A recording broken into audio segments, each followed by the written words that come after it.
Por gentileza, abra sua Bíblia em Salmos capítulo 34.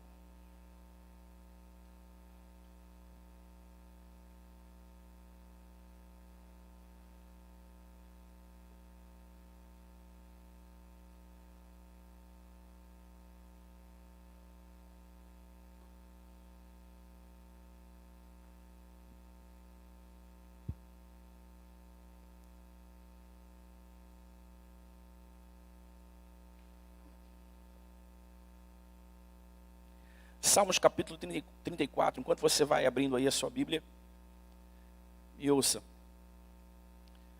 Bom, você deve concordar comigo que nós estamos vivendo dias, no mínimo, estranhos na nação brasileira, né? Uma pandemia que se estende já por mais de um ano, ou quase um ano, não sei muito bem. Desdobramentos e contingências dessa pandemia afetaram a todos nós, individualmente, coletivamente, as nossas famílias. Em maior ou menor grau, todos nós temos sido tocados pelos desdobramentos e contingências dessa pandemia. Há eventos políticos se desdobrando na nossa nação, que de certa forma nos causam preocupação, estranheza e, por que não dizer, até uma certa desesperança. Somos todos seres humanos, irmãos. Somos todos seres humanos. E como seres humanos, do alto da nossa humanidade, nós não controlamos a desesperança, nós não controlamos a ansiedade, nós não controlamos o medo quando eles nos vêm. Mas uma vez chegados, nós podemos sim controlá-los no que diz respeito à sua permanência em nós. Então nós não podemos impedir, melhor dizendo, nós não podemos impedir a desesperança de chegar. Nós não podemos impedir o medo de chegar. Nós não podemos impedir a tristeza e a ansiedade de chegar. Mas nós podemos impedir que elas permaneçam lá. Você entende o que eu quero dizer? Nós podemos impedir que elas permaneçam. E por causa de tudo que nós estamos vivendo, especialmente por causa dos eventos mais recentes, nós temos presenciado aí na nossa nação brasileira, eu senti o desejo no meu coração de compartilhar com você nessa noite uma mensagem de esperança. Vocês querem receber uma mensagem de esperança, irmão? Amém. Glória a Deus por isso. Porque nós não só gostamos, queremos receber uma mensagem de esperança, como nós precisamos de uma mensagem de esperança de tempos em tempos. Não é verdade? De tempos em tempos nós precisamos ser encorajados, precisamos ser renovados, precisamos ser estimulados, precisamos ser animados na fé. E esse é o meu papel aqui hoje, por isso eu quero que você preste bastante atenção no que eu vou dizer, porque eu tenho certeza que, assim como essa mensagem, à medida em que ela era preparada, ela tocou profundamente o meu coração, eu creio que vai tocar o seu também. Salmos capítulo 34, versículos 12, 13 e 14. Se você achou, diga amém. Diz assim a Bíblia: quem de vocês quer amar a vida e deseja ver dias felizes? É uma pergunta. Versículo 13. Guarde a sua língua do mal e os seus lábios da falsidade. Afaste-se do mal e faça o bem. Busque a paz com perseverança. Novamente, quem de vocês quer amar a vida e deseja ver dias felizes? Guarde a sua língua do mal e os seus lábios da falsidade. Afaste-se do mal e faça o bem. Busque a paz com perseverança. Você pode dizer aleluia? Bom, o tema da mensagem de hoje é para ver dias felizes. Para ver dias felizes. No versículo 12, o salmista Davi nos faz uma pergunta. Ele pergunta então, quem quer amar a vida e ver dias felizes? Quem de vocês quer amar a vida e ver dias felizes? Quantos de nós aqui nessa noite querem amar a vida e ver dias felizes? Aleluia. Eu quero ver dias felizes para mim, para minha família, minha esposa e minha filha, para os meus irmãos na fé. Eu quero ver dias felizes para a nossa igreja, de uma maneira generalizada. Eu quero amar a vida e vivê-la com prazer. Eu quero amar a vida e vivê-la plenamente. Isso é uma coisa que todos nós queremos, indistintamente. Então, ao mesmo tempo em que Davi nos faz uma pergunta retórica, porque supõe-se que todos devem dizer sim a essa pergunta, ou todos devem levantar as suas mãos afirmativamente a essa pergunta. Ele então nos responde a essa pergunta, ou então nos induz a uma resposta a essa pergunta. Ele diz: se você quer amar a vida e deseja ver dias felizes, então guarde a sua língua do mal e os seus lábios da falsidade. Se você quer amar a vida e ver dias felizes, então afaste-se do mal e faça o bem. Se você quer amar a vida e ver dias felizes, busque a paz com perseverança. E Deus criou a terra, o firmamento, e a Bíblia diz que ele viu que isso era bom. Deus criou as plantas, as árvores, os animais, e a Bíblia diz que Deus viu que isso era bom. Deus criou as águas, os peixes, o ecossistema aquático, e a Bíblia diz que Deus viu que aquilo era bom. Deus criou o homem, juntamente com Jesus Cristo e o Espírito Santo, e a Bíblia diz que Deus viu que isso era muito bom. Ou seja, tudo o que Deus disse, Deus viu. Já em Gênesis nós vemos que existe um poder sobrenatural, criativo e muitas vezes inexplicável no uso adequado da fala, no uso adequado da linguagem. Nós caminhamos na história e avançamos bastante até o livro de Josué, capítulo 1. Quando Deus se encontra pessoalmente com Josué, na ocasião em que Josué estava sucedendo Moisés na liderança do povo de Israel até a terra prometida, porque Moisés havia, sabe, você conhece essa história agora? Dá uma olhada em Josué, talvez você não se lembre dessa passagem.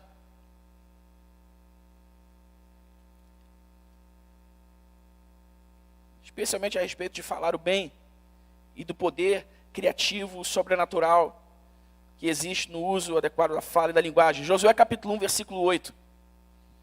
Deus diz para Josué assim: olha, não deixe de falar as palavras deste livro da lei e de meditar nelas de dia e de noite, para que você cumpra fielmente tudo o que nele está escrito. Olha só o que está aí, olha só o que está escrito, irmão, na sentença seguinte: só então, os seus caminhos prosperarão e você será bem sucedido. Só então os seus caminhos prosperarão, Deus disse para Josué, e você será bem sucedido. Presta atenção aqui, olha, sucesso e prosperidade estão diretamente ligados àquilo que nós falamos. Você está comigo aí? Você consegue perceber isso?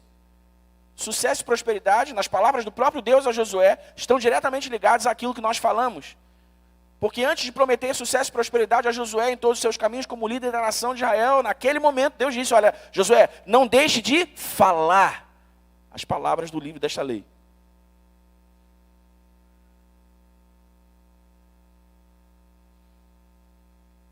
Nós avançamos na história e vamos a Provérbios. Abra sua Bíblia comigo em Provérbios.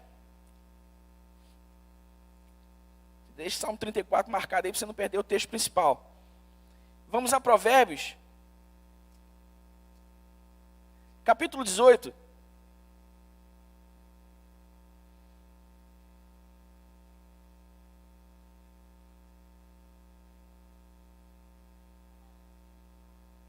Provérbios capítulo 18, versículo 21.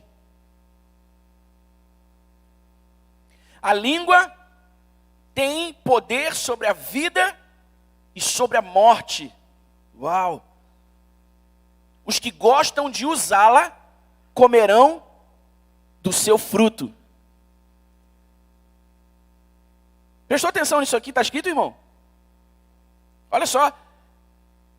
A língua tem poder sobre a vida e sobre a morte. Os que gostam de usá-la comerão do seu fruto.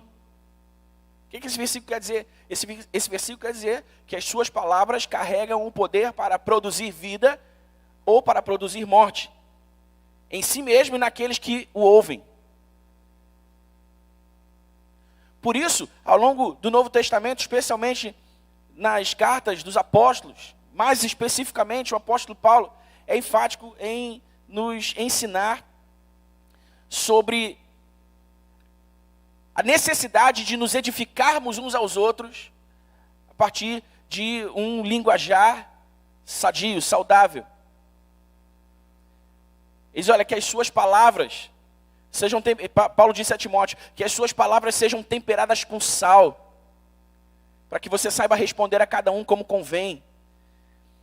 Em outro lugar, Paulo diz, olha, que você não fale nenhuma palavra torpe, que nenhuma palavra torpe saia da sua boca, mas apenas aquelas que forem úteis para edificar e transmitir graça àqueles que o ouvem. Por quê? Porque Paulo sabia. Paulo sabia muito tempo depois.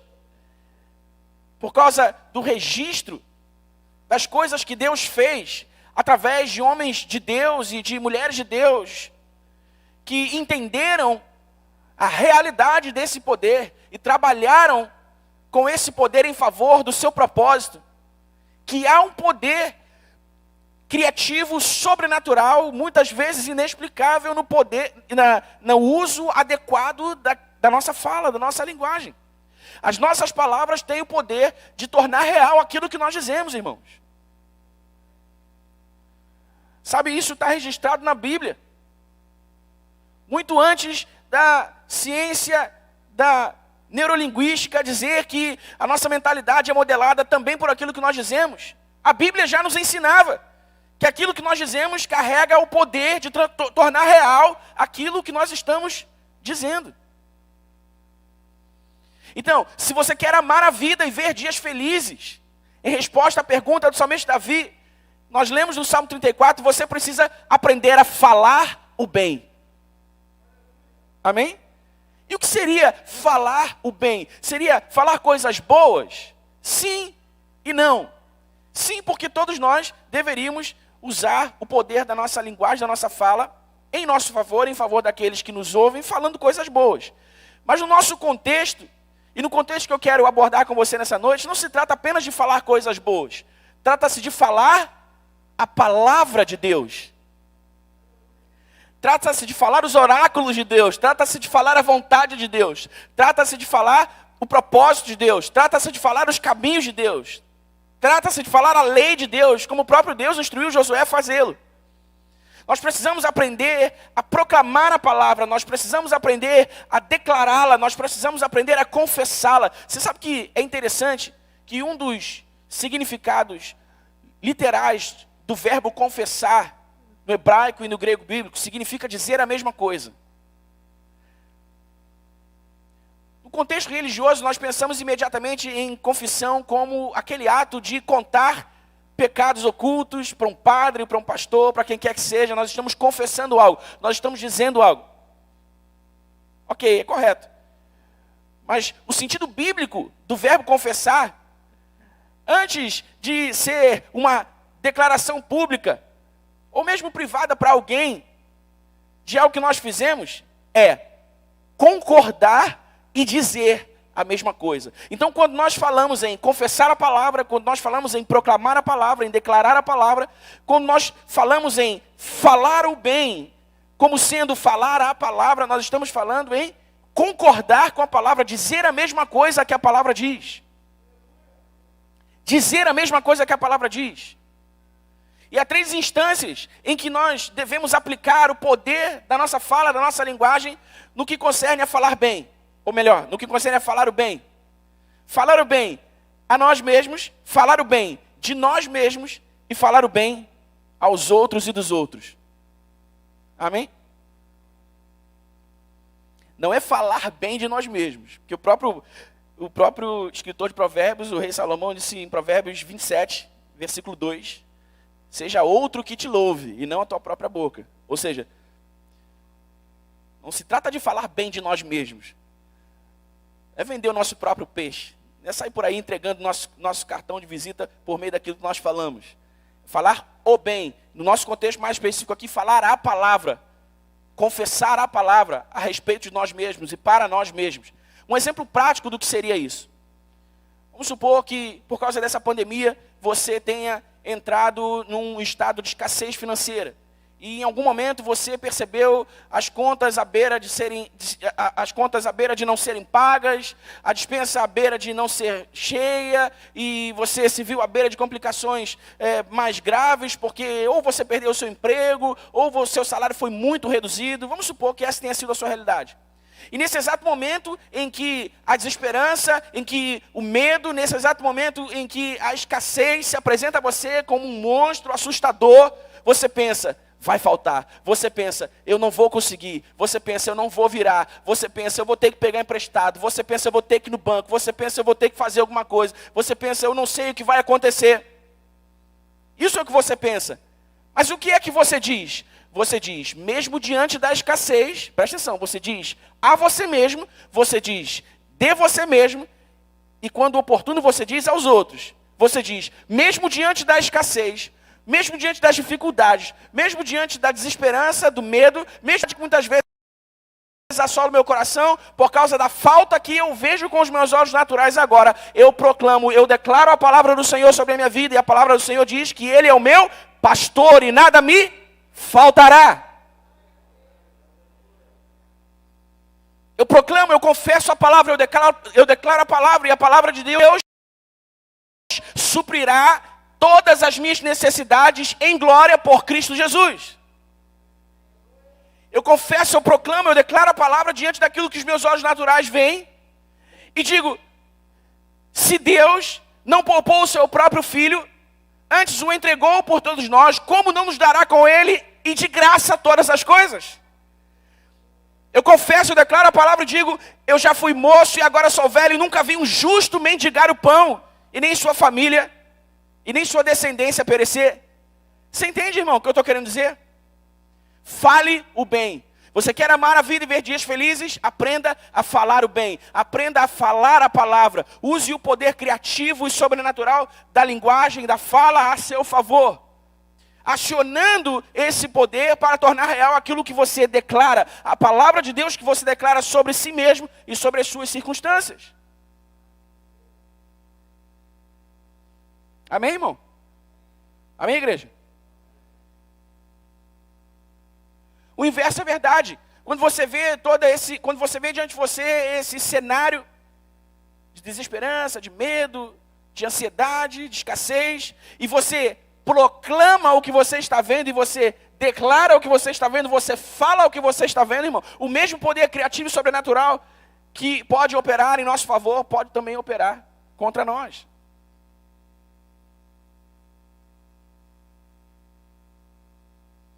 E aí você diz, é verdade, eu não vou ter, não vai dar, não vai funcionar, não vou virar, vou quebrar. Você está acionando esse poder criativo contra você mesmo. Aí você pode pensar assim comigo, Daniel, mas aí você é meio doido, né? Isso é coisa de doido, né? Onde disseram para você que o crente é normal? Quando foi que disseram para você que o crente é normal? Nós estamos nesse mundo, mas não somos desse mundo, irmão.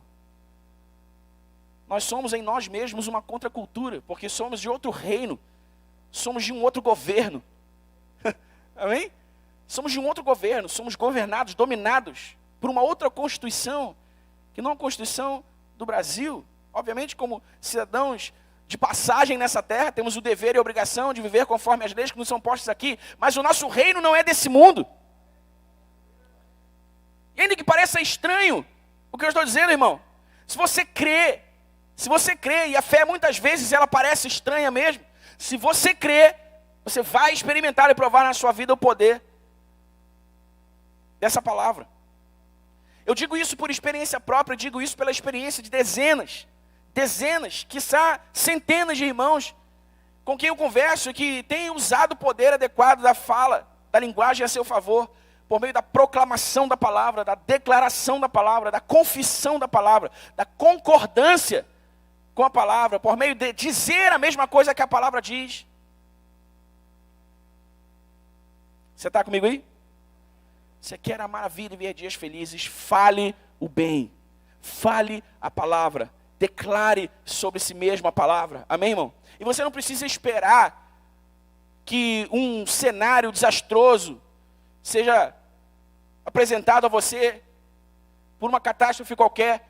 Você pode agora mesmo começar a confessar a palavra, a declarar a palavra a seu favor, a respeito de cada circunstância da sua vida. Você pode trabalhar com o Espírito Santo e abrir a Bíblia, e ler a Bíblia, e dizer: eu tomo para mim essa palavra, eu me aproprio dessa palavra e eu quero que ela se torne real na minha vida, Senhor. Eu quero encarnar essa palavra, Senhor. Então a partir de hoje eu vou começar a proclamá-la, a declará-la.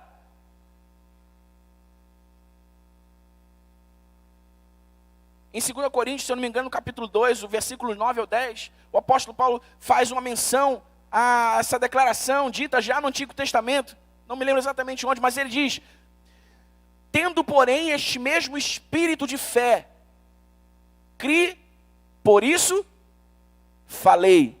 Nós também cremos, por isso também falamos. Preste atenção na expressão por isso. A expressão por isso indica uma conclusão. A expressão por isso indica um resultado. Eu criei, então a conclusão da minha fé. Eu criei, então o resultado da minha fé é o quê? Falar. Criei, por isso falei. A verdadeira fé, a fé genuína que produz resultados, transforma circunstâncias e muda contextos, é a fé que é crida no coração e proclamada com a boca. Veja só o que o próprio apóstolo Paulo diz sobre a salvação. Em Romanos capítulo 10, ele diz: olha, quem crer com o seu coração e confessar com a sua boca que Jesus Cristo é o Senhor, esse então será salvo. Se você crê, você precisa falar. Amém? Se você crê, você precisa falar. Você precisa declarar, confessar essa palavra, concordar com ela e dizer a mesma coisa que ela diz sobre você. Sabe, irmãos, o problema de muitos de nós é que nós não assumimos a nossa negligência para com a palavra. O problema de muitos de nós é que nós não assumimos a nossa irresponsabilidade para com essa palavra. Porque essa palavra não é a palavra de um homem qualquer. Esse livro não é um livro qualquer, não é um romance, uma aventura que você lê confortavelmente de pernas cruzadas para passar o tempo. Você não lê esse livro como um hobby. Esse livro é a palavra do próprio Deus, a revelação de si mesmo aos seus filhos. A revelação da sua vontade, do seu propósito, a revelação dos seus desígnios, a revelação dos seus decretos, dos seus desejos. Pela palavra de Deus, Ele nos revela como Ele quer que as coisas existam e funcionem. Pela palavra de Deus, Ele nos revela quais são os seus anseios sobre nós, qual é a sua vontade sobre nós, qual é o futuro glorioso que Ele tem para nós. O próprio Jesus disse: olha, o ladrão vem para matar, roubar e destruir. Ele disse para os seus discípulos: cuidem com o que vocês ouvem dos fariseus, dos falsos pastores, aqueles que não entram pela porta do aprisco, porque esse é o ladrão. Às vezes a gente chama Satanás de o ladrão, né? Mas nesse texto Jesus não está falando do diabo, não. Jesus está falando dos fariseus, dos saduceus. Jesus está falando dos mestres da lei que pervertiam a verdade do evangelho, que ele já vinha pregando. Ele diz: olha, quem entra pelo aprisco quem não entra pelo aprisco pela porta, esse é o ladrão. O ladrão vem para matar, roubar e destruir, mas eu vim, Jesus disse, para que vocês tenham vida e vida em abundância.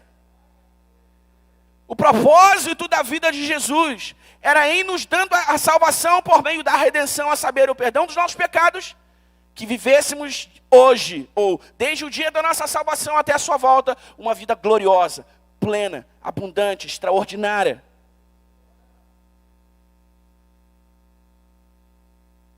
Essa é a vontade de Deus revelada em Jesus. Amém, irmãos?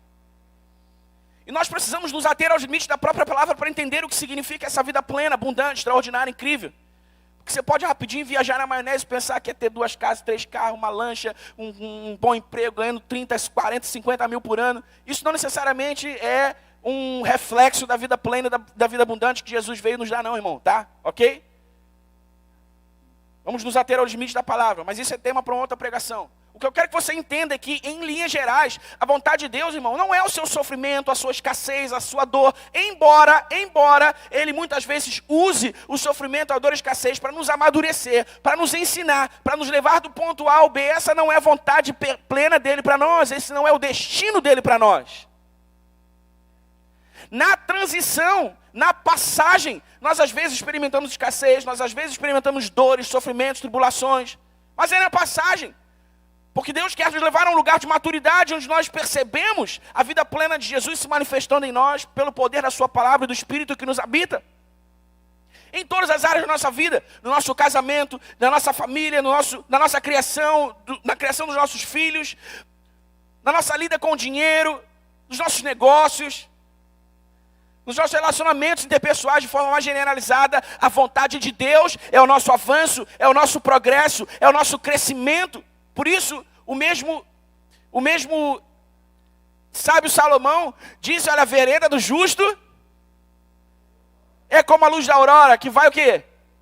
Brilhando mais e mais e mais e mais, até ser dia perfeito. Profeticamente, nós entendemos o dia perfeito como o dia do Senhor, o dia que Ele virá e consumará a nossa salvação para sempre. Então, até o dia do Senhor, irmãos, até o dia do Senhor, a nossa vereda, o nosso caminho, a nossa vida, como justos, justificados da nossa culpa pelo pecado original, é brilhar mais, e mais, e mais, e mais, e mais, e mais, e mais, e mais, até o dia perfeito do Senhor. Mas como isso acontece? Isso cai no nosso colo? Não, não cai no nosso colo.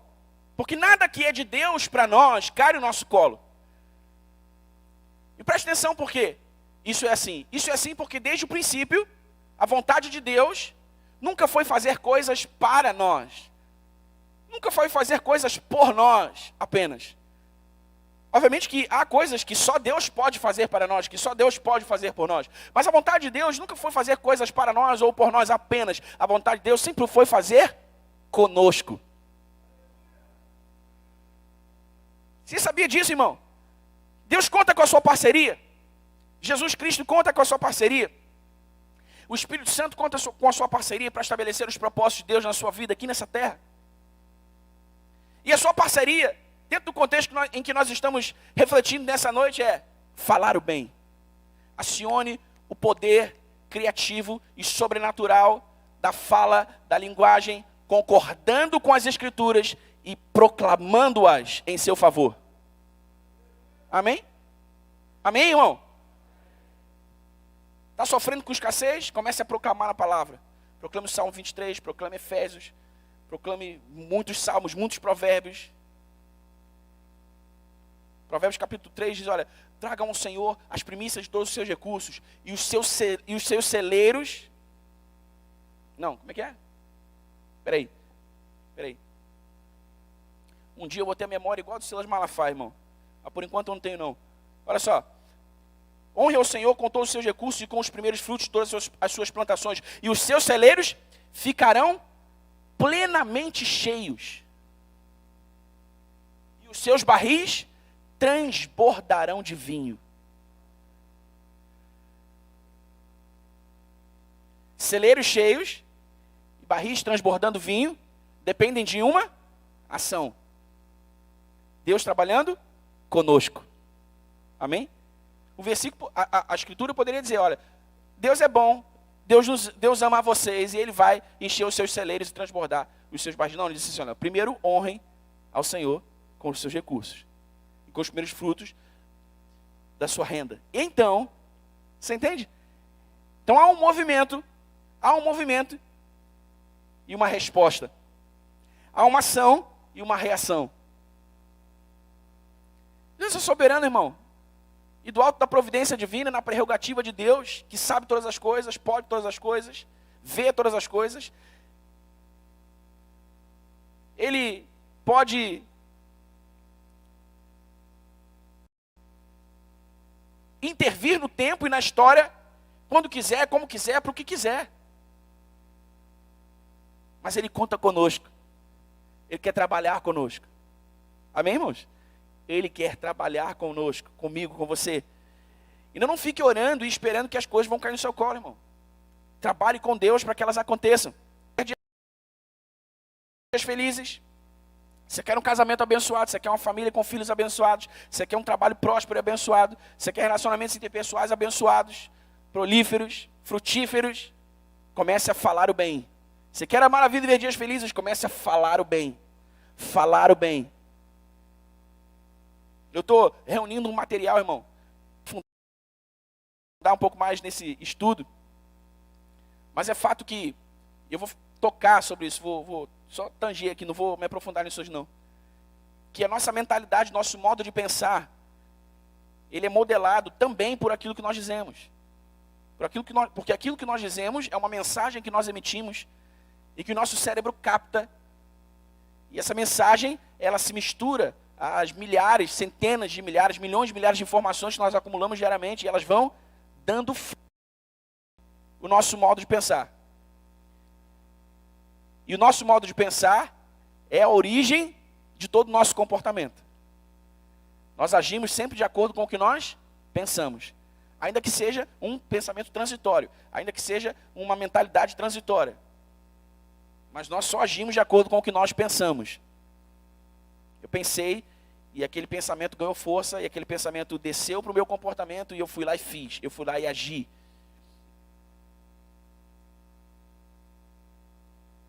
Então fale o bem, amém, irmão?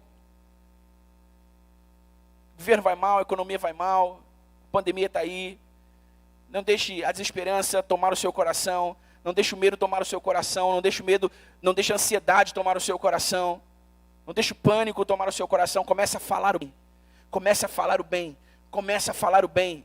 Irmãos, vocês não fazem ideia. Vocês não fazem ideia de como esse poder é real.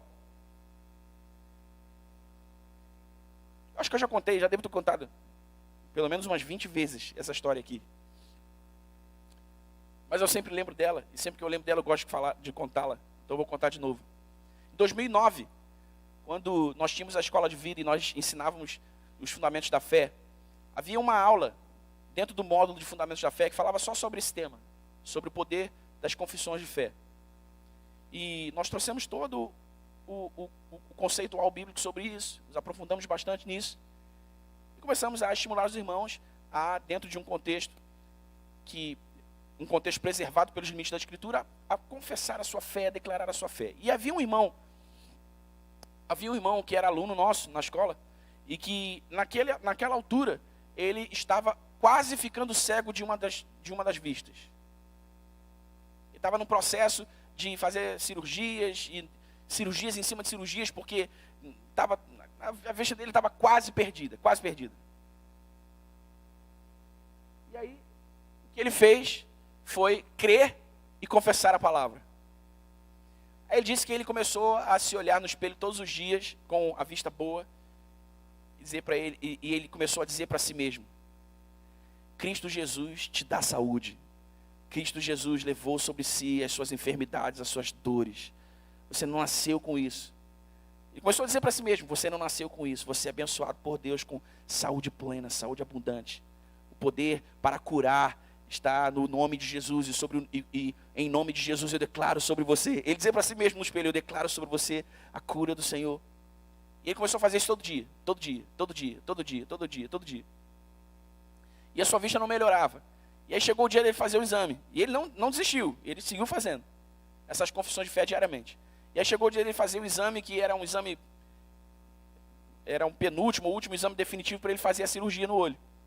E aí quando ele tirou um raio-x da vista lá do olho, o médico falou assim: cara, aguenta um pouquinho que a gente vai fazer outra. A gente vai tirar outra. O que foi, doutor? Deu alguma coisa errada? Não, peraí, a gente vai fazer outra. Aí o médico foi e fez outro raio-x. Cara, segura um pouquinho, a gente vai fazer outro. Ué, o que tá vendo, doutor? 3 raio-x? Tem alguma coisa mais errada ainda na minha vista? Peraí, aguenta um pouquinho, a gente vai fazer outra.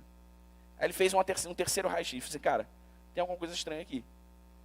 Os raios-x aqui estão mostrando, o raio-x está mostrando aqui que você tem uma cicatriz. Você já operou esse olho em algum lugar? Não sou eu que estou tratando seu olho? Não, nunca operei esse olho não, mas tem uma cicatriz aqui. Não dá para a gente operar um olho que já foi operado. Mas o que eu faço, doutor? Não sei, volta para casa e eu vou pensar, qualquer coisa eu te ligo. Ele voltou para casa e continuou confessando. Irmãos, milagrosamente, ele começou a recuperar a vista. Nunca operou o olho. Está enxergando bem das 2 vistas até hoje.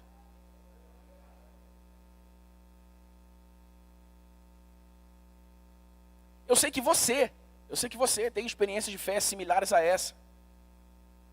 Em outras áreas da sua vida, finanças dá muitos testemunhos assim, né? Ela começa na hora do sufoco a confessar a sua fé no Senhor e a proclamar a palavra, de repente aparece dinheiro na conta, alguém faz oferta, esse tipo de coisa. E já aconteceu muitas vezes isso comigo. Irmãos, esse testemunho, ele é só para provar para você que esse poder é real. Amém? Que esse poder é real. Eu poderia contar dezenas de testemunhos aqui. Mas só para você saber que esse poder é real. Olha só o que diz a Bíblia. Não precisa abrir não, vou ler para você.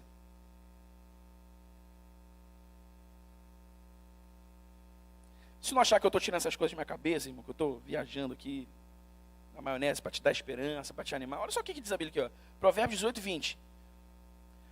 Do fruto da boca enche-se o estômago do homem. O produto dos lábios o satisfaz. Obviamente, a Bíblia não está falando do estômago mesmo. Você está falando da vida. Ele está falando do interior do homem. Do fruto dos lábios, o interior do homem se enche. Ou melhor, do fruto da boca, enche-se o interior do homem, o coração do homem, a mente do homem. É cheia daquilo que ele diz. Do fruto da boca. O produto dos lábios o satisfaz. Se a gente parafraseasse isso, colocasse isso numa sentença mais simples, a gente tem aquilo que a gente fala. Você entendeu isso? Só que isso é tão sutil, isso está tão entranhado no nosso modo de vivendi, que a gente fala essas coisas sem perceber. A gente fala que não tem, que não pode, a gente fala que não vai conseguir, a gente fala que o nosso casamento acabou, a gente fala que a nossa empresa vai quebrar, a gente fala que, não, agora que a inflação vai subir, não vai dar certo. A gente fala essas coisas assim, quase que naturalmente. Por quê? Porque a gente não está presente para o poder criativo e sobrenatural do uso adequado da fala e da linguagem segundo a palavra de Deus. Sabe, não se trata aqui de atrair coisas boas pelo pensamento positivo, pela fala positiva. Aliás, irmãos, para os críticos do pensamento positivo, é Filipenses capítulo 4, versículo 8, diz assim, olha, tudo que for bom, tudo que for amável, tudo que for de boa fama, tudo que for louvável, se há algum louvor, se há algum proveito nisso, pensai. Fé não é pensamento positivo, mas a fé sempre convida a pensar positivamente aquele que crê. Amém? Então fale o bem. Amém? Voltando para Salmo 34, Davi diz, você quer amar a vida e ver dias felizes? Guarde a sua língua do mal e os seus lábios de falar com falsidade. Afaste-se do mal e faça o bem. Amém? Faça o bem. Você quer amar a vida e ver dias felizes? Crie o hábito e desenvolva, expanda o hábito de fazer o bem. Não basta afastar-se do mal. Ah, mas eu não faço mal a ninguém, eu não prejudico a ninguém, eu não falo mal de ninguém. Não basta afastar-se do mal. Você precisa se afastar do mal e fazer o bem. E você precisa fazer o bem primeiro, intencionalmente. Você não deve esperar que as oportunidades para fazer o bem caiam no seu colo, como eu costumo dizer. Você não deve esperar tropeçar nas oportunidades para fazer o bem. Você deve criar as oportunidades para fazer o bem. Então você deve fazer o bem intencionalmente. Amém? Acorde pela manhã, a começar pelo seu esposo, pela sua esposa e pelos seus filhos. Pense, como eu posso já nas primeiras horas do dia fazer o bem àqueles que eu mais amo, àqueles que me são mais caros. E você começa a desenvolver uma cultura pessoal de acordo com a palavra de Deus. E essa cultura pessoal, de acordo com a palavra de Deus, que envolve diretamente, nesse contexto, a prática de fazer o bem, vai operando em você o quê? A plenitude e a satisfação na vida, e você vai chegando ao resultado pretendido por Davi na sua pergunta, quando nós lemos, você quer amar a vida e ver dias felizes? Então você vai começando a amar a vida, você vai começando a ver os seus dias se tornando dias felizes, dias plenos, dias alegres. Por quê? Porque você já aprendeu que você precisa falar o bem, e agora você também está dedicado a fazer o bem. Amém? Fazer o bem. Então, primeiro, faça o bem intencionalmente. Faça de propósito. Irmão, o que mais tem, você não precisa ir longe, você não precisa de muito esforço. Você olha à sua volta, talvez o irmão do seu lado aí agora. O que mais tem perto da gente é oportunidade para fazer o bem. Oportunidade para fazer o bem. Amém? Você precisa fazer o bem intencionalmente. Em segundo lugar, você precisa fazer o bem regularmente. Estou falando de cultura, estou falando de hábito. Estou falando de ida e vinda, retorno. Você faz o bem todos os dias, intencionalmente. Intencionalmente. Amém, irmão? Não precisa ser só, aliás, não deve ser só para a sua família, para sua esposa, seu esposo, seus filhos, sua mãe, seu pai. Deve ser para todos que passam pela sua vida todos os dias. Irmãos, fazer o bem pode ser pagar um cafezinho e fazer uma oração. Pode ser emprestar o ouvido e dar um conselho sábio para uma pessoa numa situação de desespero. Pode ser dar uma carona. Pode ser se voluntariar para fazer uma laje, para bater a laje do amigo. Hoje em dia nem sei se tem essas coisas ainda, né? Tá tudo tão... O cara vem com uma placa de cimento, monta a laje, nem sei se batem mais laje por aí. Você se voluntaria para fazer a mudança do amigo. Você se voluntaria para emprestar o seu know-how, o seu conhecimento específico para um amigo resolver um problema. Você faz o bem assim, sabe? Espontaneamente. Espontaneamente. De propósito e regularmente. Regularmente. Isso vai o quê? Expandindo a sua plenitude e você vai começando a amar a vida e ver dias felizes. Porque, irmão, o retorno de falar bem e o retorno de fazer o bem é impagável. Você começa a amar a vida e você começa a querer fazer isso mais e mais e mais e mais. Você entende, irmão? E mais, e mais, e mais, e mais, e mais. Você começa a amar a vida. Você começa a amar a vida, você começa a ver os seus dias felizes. Então, faça o bem intencionalmente, faça o bem regularmente e faça o bem generosamente. Amém? Não vem com mixariazinho de bem não, irmão. Você vai fazer o bem para o seu próximo? Você vai fazer o bem para sua família, para as pessoas que você ama? Faça o bem generosamente.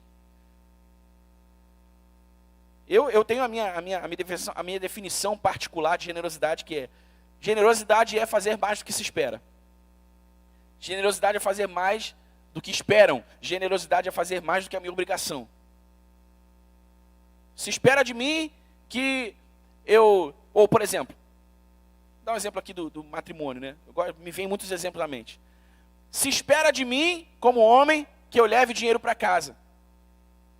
O homem é o provedor do lar, ok. Mas eu levo dinheiro para casa e eu ajudo a minha esposa com as tarefas de casa. Eu faço mais do que se espera. Eu ajudo minha esposa a cuidar dos filhos. Eu lavo um banheiro, eu lavo uma louça. Eu mesmo não cozinho, não sei, sou um desastre na cozinha. Mas quem cozinha aproveita, faz um arroz, deixa um arroz pronto. Lá em casa eu não cozinho nada, mas a louça é comigo, irmão. Então tem dia que eu acordo cedo, mas bem cedo, para tomar meu café, ler minha Bíblia, e a tarefa seguinte é deixar a cozinha um brinco. Para quando a Erika acordar, tá lá o pão na mesa e vai fazer. Para quando a Erika acordar, sujar a cozinha toda de novo. E no dia seguinte eu vou fazer tudo de novo. Aí você faz mais do que se espera. Mais do que se espera. Faça o bem com generosidade. Amém? Amém, irmão? Cara, estou num aperto, estou precisando de R$5 aqui para passagem. A rua a gente é abordado por gente assim o tempo todo, né? Tô vindo do norte, tô vindo de Cabo Sul, e tô indo... Quase 85% dessas histórias são mentirosas. Mas a gente não tem como cravar, né? Tô indo para Cabo Sul, eu moro em Magé. Tô vindo de Magé, tô indo para Cabo Sul, só tenho R$5. Você tem como me dar R$5 para completar 10? Tá, irmão, você tem como dar 5? Tenho, mas não tem como dar 20, vou te dar 20, cara. Porque você pode estar mentindo, mas se você não estiver mentindo, você consegue ir lá e ainda comer alguma coisa. Você entende? Estou falando de você fazer estripulia, de fazer coisa que você não... tentar meter a mão onde você não alcança. Mas estou falando de ser generoso dentro das suas possibilidades, dentro das suas condições. Amém, irmão? Com o que você sabe, com o que você tem. com o que você pode, seja sempre generoso e faça o bem a todos. A todos. Você sabe o que diz Tiago, irmão? Presta atenção agora, vamos deixar a coisa mais... que está parecendo palestra motivacional, né? Vamos fazer um negócio, vamos trazer um negócio mais para a Bíblia, então. Você sabe o que Tiago diz? Tiago diz assim, olha. Aquele que sabe que deve fazer o bem e não faz, peca. Quem sabe aqui que deve fazer o bem? Você sabe que deve fazer o bem? Você sabe que você deve fazer o bem? Beleza, você sabe que você deve fazer o bem. Se você sabe que deve fazer o bem e não faz o bem, você está pecando. Sabe o que é pecado, irmão? Pecado é a infração consciente às leis de Deus. E você sabe o que a Bíblia diz sobre o pecado, irmão? A Bíblia diz que o salário do pecado, a paga do pecado, o resultado do pecado é o quê? Morte.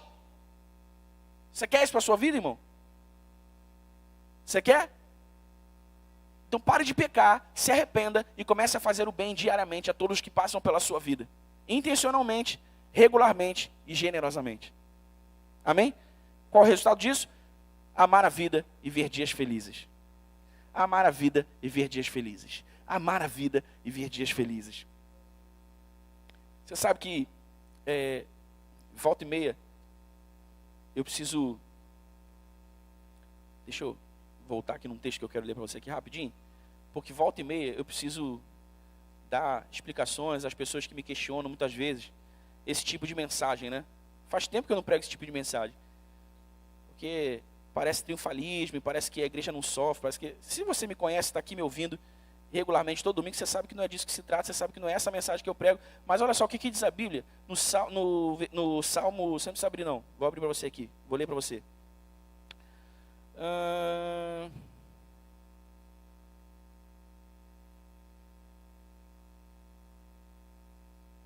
Peraí, me dá 2 segundos. É porque ele é um salmo tão...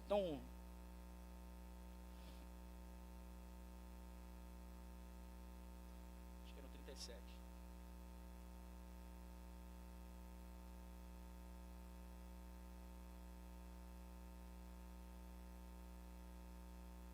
Aqui, Salmo 37, 11. Olha o que Davi diz aqui no Salmo 37, 11. Mas os humildes... Me ouça aqui, ó. Mas os humildes receberão a terra por herança e desfrutarão pleno bem-estar.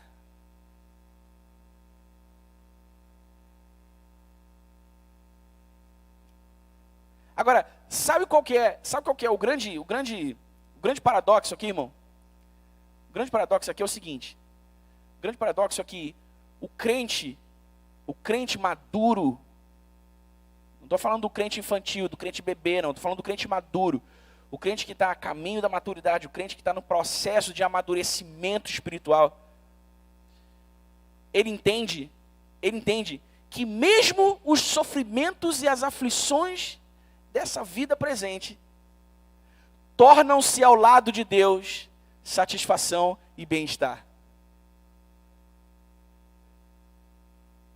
Por quê? Porque ao lado de Deus, ou a partir de Deus, sofrimentos e aflições que se nos são dadas nessa vida, são a pedagogia através da qual Deus trabalha para nos amadurecer e nos ensinar os seus segredos. Então, eu me sinto em pleno bem-estar, mesmo quando eu sofro. Eu me sinto em pleno bem-estar, mesmo quando eu tenho de enfrentar situações difíceis. Eu me sinto em pleno bem-estar mesmo quando eu tenho de enfrentar dores. Porque eu sei, para ser poético aqui e lembrar o salmista mais uma vez, eu sei que o meu Redentor vive. E que em breve ele se levantará por mim. Porque eu sei que ele está comigo, porque eu sei que o seu Espírito me capacita, porque eu sei que eu tenho a sua palavra e ela é eterna, ela não falha. Entende? Mas... saindo aqui do paradoxo e voltando para a nossa mensagem. Faça o bem, intencionalmente, regularmente e generosamente. Amém? E aí o salmista vai terminar a sua reflexão dizendo, olha, você quer amar a vida e ver dias felizes? Fale o bem, faça o bem e busque a paz com perseverança. Em Romanos, Paulo diz, olha, no que depender de vocês, tendes paz com todos os homens. Amém? Paz com todos os homens. É aqui a terceira instância da vida de paz. Por quê? Porque a segunda é paz consigo mesmo.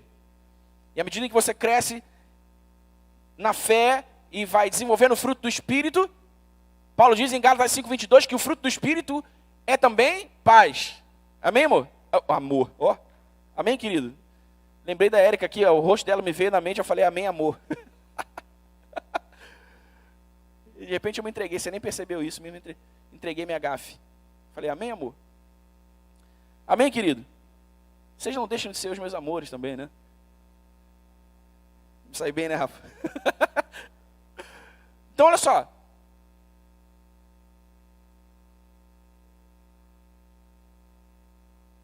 Me perdi. Viajei no amor aqui e esqueci o que eu estava falando. Busque a paz com perseverança. No que depender de vós, tendes paz com todos os homens. Aí Paulo diz assim, olha, em Gálatas 5:22, o fruto do Espírito é amor, paz. Ou seja, paz consigo mesmo, paz com o outro e também paz com Deus. A paz com Deus é fruto da nossa justificação. O próprio apóstolo Paulo diz, tendo sido, pois, justificados, estamos todos em paz com Deus. Romanos capítulo 5. Deixa eu ver se é o 5 mesmo, 5:1, se eu não me engano.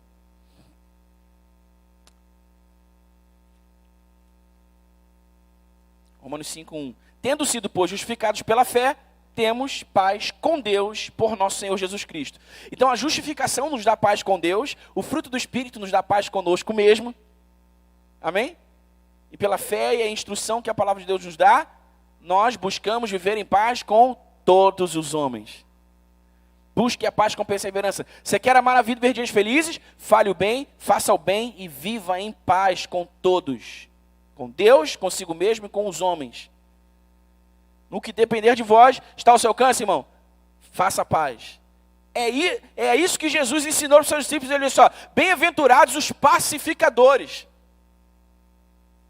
Bem-aventurados os pacificadores. Presta atenção no que eu vou dizer aqui, irmão. Quem são os pacificadores? Os pacificadores são aqueles que fazem a paz. São aqueles que promovem a paz. São aqueles que criam a paz. Esses são os pacificadores. Fazer a paz é diferente de manter a paz. Porque a gente que para manter a paz, bota debaixo do tapete.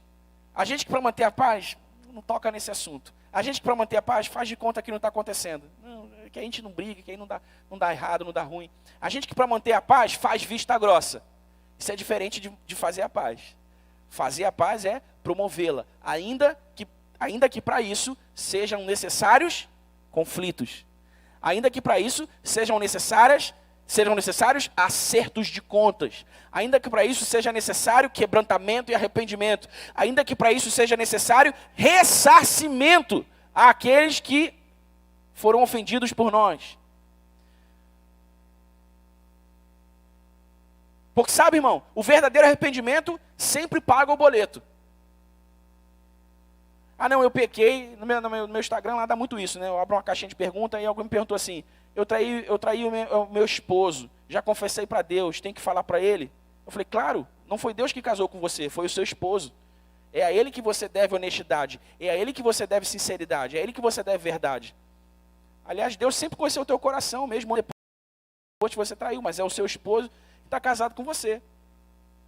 E a gente ensina como é que se faz isso, né? Por quê? Porque o verdadeiro arrependimento sempre paga o boleto. Você lembra de Zaqueu? Jesus disse para Zaqueu assim, Zaqueu, desce rápido daí, porque hoje eu vou na sua casa. Vou pousar na sua casa hoje. Aí Jesus senta na mesa com Zaqueu e está aquela alegria, e Jesus está conversando com Zaqueu, e Zaqueu diz assim, Jesus, você quer saber? Olha, eu vou devolver tudo que eu roubei. Zaqueu era coletor de imposto, era metido aí com as fraudezinhas de imposto e tudo mais. Eu vou devolver tudo que eu roubei e vou ressarcir 4 vezes mais aqueles que eu defraudei, que eu vilipendiei. Aí o que Jesus disse em resposta a Zaqueu? Hoje houve salvação nessa casa. Por que Jesus deixou para dizer isso depois da declaração de Zaqueu? Porque o verdadeiro arrependimento sempre dá a volta, irmão. O verdadeiro arrependimento sempre corrige, sempre ressarce. O verdadeiro arrependimento sempre promove a paz. Os pacificadores fazem a paz. Então, por isso que o salmista diz, olha, busque a paz com perseverança. Você quer amar a vida e ver dias felizes? Busque a paz com perseverança. Foi o que ele disse. Então, há questões na sua vida que você está colocando para baixo do tapete, há questões na sua vida para as quais você está fazendo vista grossa, há questões na sua vida que você está fazendo de conta que não estão acontecendo, há questões na sua vida que você não quer tocar, não quer resolver, não quer mexer, porque a coisa pode ficar assim, meio fora de controle. Confie no Senhor, entregue a Ele o seu caminho e faça o que você sabe que deve fazer. Seja um pacificador, busque a paz com perseverança, então você vai amar a vida e ver dias felizes. Assim, enquanto você jogar para debaixo do tapete, fazer de conta que não está acontecendo, irmão, você está mantendo a paz, e essa paz é falsa, não se sustenta. Cedo ou tarde, ela vai ruir. Amém? Amém? Então, busque a paz, não deixe para amanhã, resolva agora. Busque a paz. Você achou que alguém ficou meio chateado com você? Vai lá, procura saber, pergunta o que foi que houve. Sabe, não estou falando de você querer viver agradando a todo mundo, não é disso que eu estou falando. Eu estou falando do que Paulo está dizendo, no que depender de vós, tendes paz com todos. Tendes paz com todos. Amém? Você está entendendo o que eu estou dizendo, irmão? No que depender de vós, tendes paz com todos. Então busque a paz com perseverança. O que você precisa fazer hoje? Não é amanhã, não é semana que vem, não é mês que vem, não é ano que vem, não é quando a pandemia acabar, não é quando você tomar a segunda dose da vacina. É hoje. O que você deve fazer hoje? Hoje, para promover a paz. Para aqueles que você ama, para aqueles que são amados por você, nos seus relacionamentos, na sua vida de um modo geral, para viver em paz, para viver a sua vida em paz com Deus, em paz consigo mesmo, em paz com as pessoas. O que você deve fazer hoje? Faça hoje. E o Senhor há de abençoar o seu movimento, a sua ação, com graça, com virtude, com favor. Amém, igreja? Fale o bem, faça o bem e busque a paz com perseverança. Parece até receitinha de bolo, né? Davi foi craque aqui. Parece até receitinha de bolo. Ovo, farinha, mais alguma coisa, dá um bolo aí gostoso. Fale o bem, faça o bem e busque a paz. Quer amar a vida e ver dias felizes? Ah, mas soltaram o Lula. Ah, mas o Bolsonaro. Ah, mas o Paulo Guedes. Ah, mas isso, aquilo, outro. Ah, mas a inflação. Ah, meu irmão, a gasolina está R$6. Você tem ideia do que é isso, irmão? O cara que botava trintão para fazer uma correria aí, não consegue tirar o carro da garagem com R$30 mais. É de 50 para cima. 50 não chega nem a um quarto do tanque. Você deixa o carro na garagem e começa a fazer as coisas de ônibus, que é mais barato. De metrô. A pé, de bicicleta. Hã? Não entendi. De máscara, não entendi. De Uber. Então, irmão, sabe, as coisas estão complicadas, a vida está difícil, e tem pandemia, e tem, sabe, pessoas lidando com mortes, pessoas lidando com perdas na família, perdas de amigos queridos, pessoas lidando com pessoas enfermas perto de si, pessoas lidando com escassez. A vida está difícil, irmão. Jesus disse, no mundo tereis aflições, mas tem de bom ânimo, eu vivi o mundo. Em outro lugar, Jesus disse, olha, todos vós que estáis cansados e sobrecarregados, venham a mim e eu vos aliviarei. Tomai sobre vós o meu jugo, o meu fardo, porque o meu jugo é suave e o meu fardo é leve. O que isso quer dizer? Isso quer dizer que se Jesus nos prometeu que nós teríamos aflições nessa vida, que essa vida muitas vezes não seria fácil, vamos torná-la pelo menos mais leve, carregando sobre nós o fardo de Jesus. Vamos trocar o nosso fardo com Jesus nessa noite. Vamos dizer, Jesus, eu quero amar a vida, eu quero ver dias felizes. A partir de hoje eu me comprometo então a falar o bem, a fazer o bem, a buscar a paz com perseverança e a ver a graça do Senhor se expandindo sobre a minha vida e tocando todo o meu contexto, transformando as minhas circunstâncias, transformando a mim mesmo de dentro para fora e me levando a essa vida incrível e extraordinária que o Senhor comprou para mim com o preço do seu sangue na cruz do Calvário. Viver uma vida aquém do que Jesus quer nos fazer viver, irmãos, é diminuir a importância do seu sacrifício. E eu sei que você não quer fazer isso. Então viva à altura do sacrifício de Cristo e seja tudo o que você pode ser. Faça tudo o que você pode fazer. Viva plena e abundantemente o dia de hoje, como se Jesus voltasse hoje. E se por um acaso ele voltar hoje, amanhã você vive plena e abundantemente o seu dia de amanhã, como se ele fosse voltar amanhã. E se ele voltar amanhã, você faz depois da manhã igual. E vai fazendo assim todos os dias até a volta de Cristo, irmão. Você vai começar a amar a sua vida e ver dias felizes. Você vai começar a perceber que mesmo diante de circunstâncias adversas, em contextos difíceis, em circunstâncias complicadas, a graça de Jesus está lá manifestando o seu favor a você todos os dias. Todos os dias. Jesus disse: o homem bom do seu coração tira o seu bom tesouro. O homem mau do seu coração tira o seu mau tesouro. Sabe, irmãos, que tesouro estamos guardando no coração? Porque são eles que vão pagar a nossa vida. São eles que vão sustentar a nossa vida. São os nossos tesouros, aquilo que nós usamos para nos mantermos vivos e de pé. Que tesouros estamos tirando do coração? Um mau tesouro ou um bom tesouro? Jesus disse: olha, se os teus olhos forem bons, todo o teu corpo será cheio de luz. Mas se os teus olhos forem maus, todo o teu corpo estará cheio de trevas. Tenham cuidado então para que a luz que há em ti não sejam trevas. Jesus está ensinando o que aí, irmão? Jesus está ensinando cosmovisão. Jesus está ensinando um jeito de ver a vida. Se os teus olhos forem bons, se você ver a vida com olhos bons, todo o teu corpo será cheio de luz. Amém, irmão? E preste atenção, não é ignorar a realidade, mas saber que mesmo diante da realidade, quando ela se nos apresenta dura demais, a graça de Deus está sobre nós. Em Jesus Cristo nos dando favor para superarmos os dias difíceis. Sabendo que é só mais um dia. Às vezes a gente sofre demais antecipando sofrimentos futuros. Mas o futuro é um tempo que não existe ainda. É ou não é?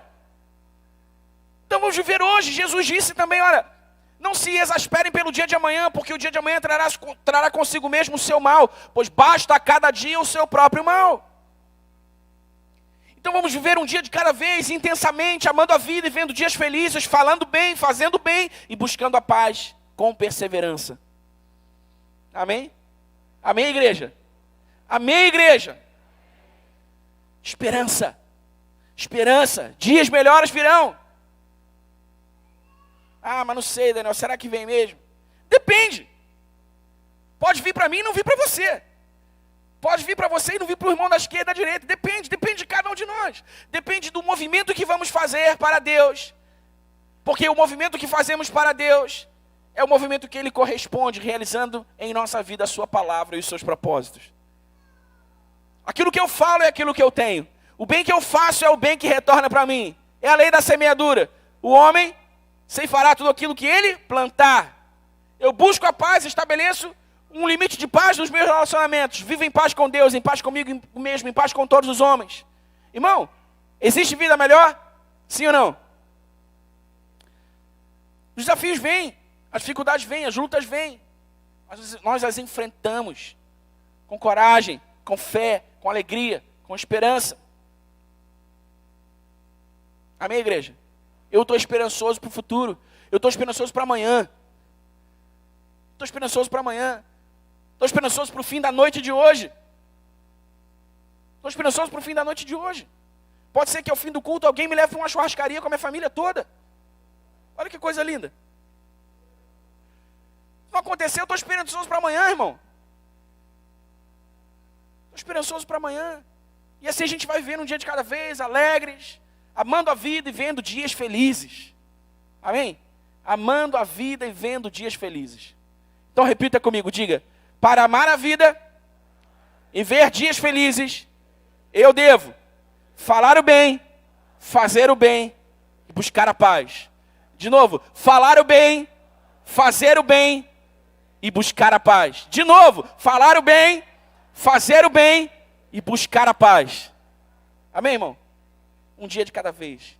Um dia incrível, um dia glorioso, um dia próspero, um dia abençoado, um dia feliz, um dia para cima. Um dia depois do outro. Ah, mas o dia foi triste, é só mais um dia. Amanhã as misericórdias do Senhor estarão renovadas sobre nós novamente. E nós sorriremos, e nós avançaremos, e nós venceremos.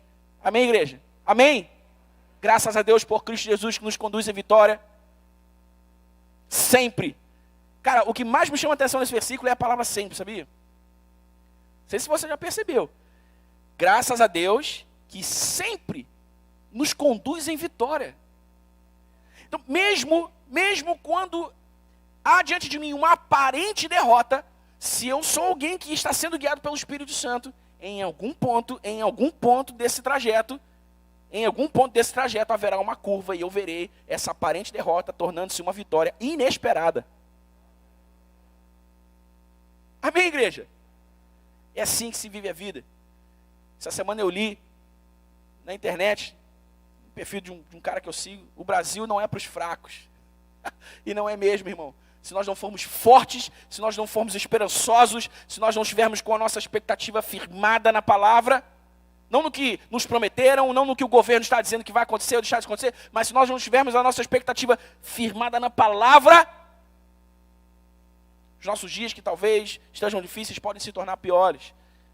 Mas não é isso que nós desejamos e não é isso que nós aprendemos nessa noite. Falar o bem, fazer o bem e buscar a paz nos levará a amar a vida e ver dias felizes para a glória de Deus. Amém, igreja? Amém, igreja?